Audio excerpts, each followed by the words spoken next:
going to have more examples.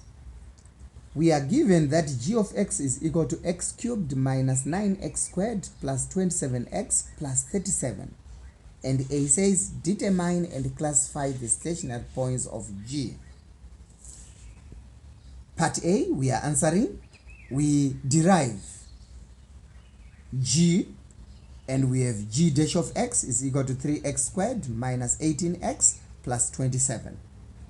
And just to lessen our burden, let us also do the second derivative. G dash of x is equal to 6x minus 18. So we want the values of x.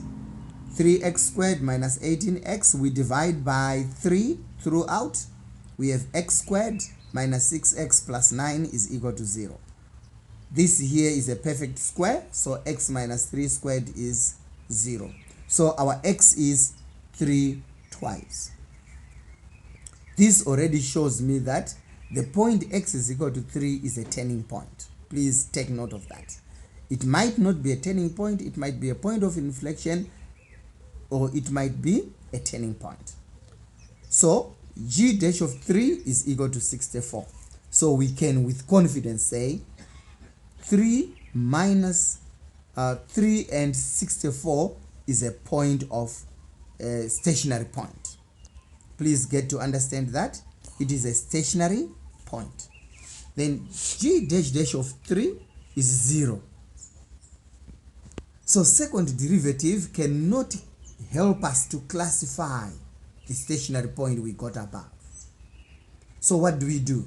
We are finding g dash dash to the left of 3, that is 2,9. We have minus 0,6, and that is less than 0. And we do the same for to the right of x equal to 3. G dash dash of 3,1 is 0,6 greater than 0. What do we notice about concavity? There is a change in concavity at x is equal to 3.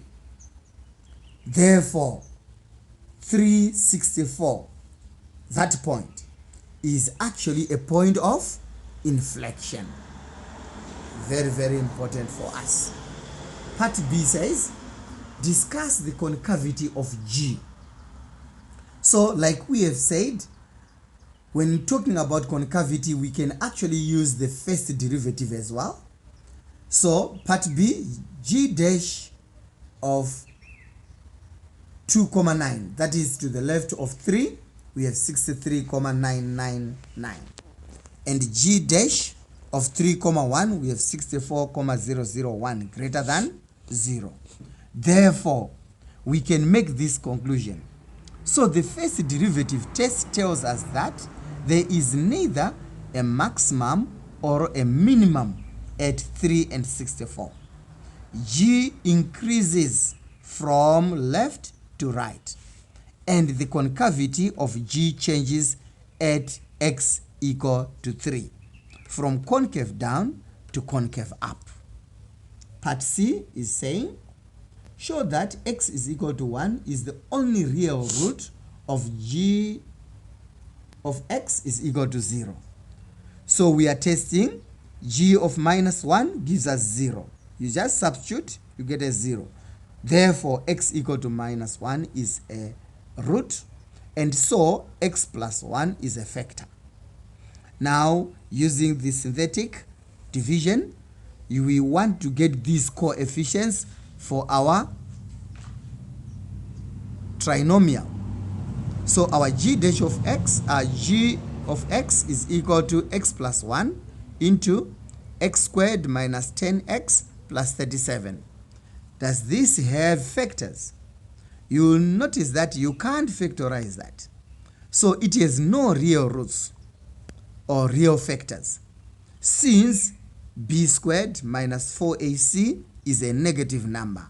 So the square root of a negative number is not defined. So it's less than 0. So therefore, x is equal to minus 1 is the only real root. Let's take D.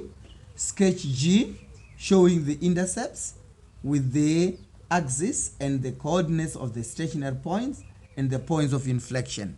This is our G. There are no turning points. We only have a stationary point, and it's cutting the y-axis. That's an intercept with the y at 37, and it's also cutting the x-axis only at one point, that is -1. So this is the graph that we are going to get. These other two graphs will be answered or will be explained as we go. Use your graph to determine limit of g of x as x approaches infinity. Now, as x is going to infinity, we are using g. What is happening to g? It's also going to infinity. So that's our solution to E. You will notice that as x goes to infinity, g of x also goes to infinity. F, sketch g dash and g dash dash on the same set of axes with g, showing the intercepts or intercept with the axis and the coordinates of the turning points. Here I am just trying to explain to you how we are getting the points that we are using to sketch. When you solve this equal to 0, you are going to solve and you get 3 twice, if you remember. We did that before, and the y-cut will be 0 and 27, and the turning point is also at the stationary point. So you will notice that this is your graph, which is g dash with a stationary point at x equal to 3, and it cuts the y-axis at 27. Please take note of that. And then g dash dash, we derive again for the second time. You get a straight line, because when you derive here you get 6x minus 18, which is actually a straight line, which will cut the y-axis at minus 18 and the x-axis at 3. So this is our g dash dash. Comment on the relationship between g dash and g dash dash by comparing the graphs. You are comparing these graphs, and all you are doing there is to inform us that g dash of x is greater than 0. What do we mean by that? This here is an increasing function, so its gradient is always positive. That's where we are saying g dash is greater or equal to 0 for all values of x. Although x equal to 3 is the x coordinate of a stationary point of g, there is neither a local maximum or local minimum at x equal to 3. G dash dash changes sign at x equal to 3, so there will be a point of inflection on g when x is equal to 3. And your homework, classwork first, it's exercise 12, you do part B only, and homework, exercise 12, you do part L. I thank you.